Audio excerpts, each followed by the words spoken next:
چاہے وہ سری لنکا ہو، بھوٹان، بنگلہ دیش، نیپال یا مالدیوز، انڈینز چاہتے ہیں کہ پڑوس میں چھوٹی قومیں شکر گزاری اور وفاداری کا مظاہرہ کریں۔ یہ بھول جائیں کہ یہ لینڈ لارڈ نہیں ہیں، بلکہ ان کے اپنے ڈائیورسٹی اور پولیٹیکل ڈائنامکس کے حامل ممالک ہیں، جن میں ہندوستان کا والیوم ہے اور اس کی معاشی اور فوجی طاقت ایڈمائریبل اور انویبل ہے، لیکن کنسرن کا باعث بھی ہے۔ آج ہائپر نیشنلسٹ انڈینز کے بڑے طبقے سب سے زیادہ خوش ہوں گے اگر ہندوستان مالدیوز کو دکھانے کے لیے اپنی ملٹری فورس کو بڑھاتا ہے، ان لوگوں کے لیے جو فورین پالیسی کو سفر کے کھیل کے طور پر دیکھتے ہیں۔ یہ سمجھنا مشکل ہو گیا ہے کہ مالدیوز کے ووٹروں نے ایک ایسے لیڈر کا انتخاب کیا ہے جس نے اپنی وفاداری ظاہر کرنے کے لیے دہلی کی طرف سے دعوت کا انتظار کرنے کے بجائے یہ فیصلہ کیا کہ ترکی اس کی پہلی آفیشل پورٹ ہوگا۔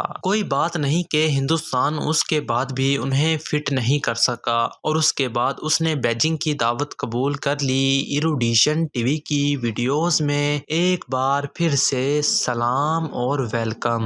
ناظرین گرامی، پرائم منسٹر نریندر مودی کی طرف سے لکشدیپ کو اچانک سیاحتی مقام کے طور پر فروغ دینے کی وجوہات پوری طرح واضح نہیں ہیں۔ اس جگہ پر کوئی ٹورزم انفراسٹرکچر نہیں ہے، کوئی سپر لگژری ریزورٹ نہیں جہاں مووی سٹارز پروموشنل ویکیشنز کی مکمل ادائیگی کے دوران خود انسٹاگرام کر سکتے ہیں، یا جہاں ماڈل کنگ فیشر کیلنڈر کے لیے پوز دے سکتے ہیں۔ اور لکشدیپ کے کورل کئی دہائیوں پہلے بلیچ ہو گئے تھے۔ پچھلی بار کیا ہوا تھا کہ عربین سی میں مکمل طور پر مسلم یونین کے ایڈمنسٹریٹو ٹیرورٹی اس کے ایڈمنسٹریٹر پروفیسر کھوڈا پٹیل کے ایک کنٹراورشل پولیٹیکل اپوائنٹمنٹ کی وجہ سے ہیڈ لائنز میں آیا تھا۔ 2021 میں وہاں ان کے پہلے فیصلوں نے لکشدیپ کو بچاؤ مہم کو ڈائنامک کیا۔ اس وقت سوشل میڈیا پر کسی نے لکشدیپ کی مدد کے لیے اس فریاد کو نہیں اٹھایا۔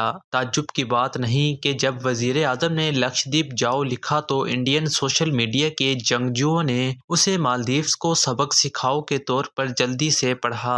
صدر موضوع کے وزراء کا وزیر اعظم مودی پر ذاتی حملوں کے ساتھ میدان میں آنا ناقابل معافی ہے۔ مالدیو جانتا ہے کہ ہندوستان اس کا قریبی پڑوسی ہے اور بیان بازی کو ایک طرف رکھتے ہوئے دہلی کو اس ملک میں کسی بھی بحران کا پہلا جواب دہندہ نہیں ہونا چاہیے، چاہے وہ قدرتی آفت ہو یا 2014 کی طرح پانی کی کمی۔ لیکن فی الحال جیسا کہ مالدیو نے اشارہ کیا ہے، درمیان میں صدر کے دورے چین میں بھارت اور مالدیو کے تعلقات رفنس کا شکار ہیں۔ انہوں نے بیجنگ میں جن ملٹیپل کانٹریکٹس پر دستخط کیے ان میں سے ایک واضح طور پر ہندوستان پر خوراک کے ڈیپینڈنسی کو کم کرنا تھا۔ اس نے ہندوستان پر صحت اور طبی انحصار کو کم کرنے کے لیے بھی اقدامات کیے ہیں۔ انہوں نے مزید کہا کہ مالدیوز کا چھوٹا سائز اسے بلینگ دینے کا لائسنس نہیں تھا۔ مالدیوز کو ہندوستانیوں کی جگہ چینی اور دوسرے سیاح مل سکتے ہیں اور ہندوستانی اب بھی مالدیو جا سکتے ہیں، لیکن سری لنکا، نیپال، بھوٹان اور یہاں تک کہ بظاہر دوستانہ بنگلہ دیش نے ہندوستان مالدیوز کے تعلقات میں اس تازہ ترین واقعے کو کافی دلچسپی سے دیکھا ہوگا۔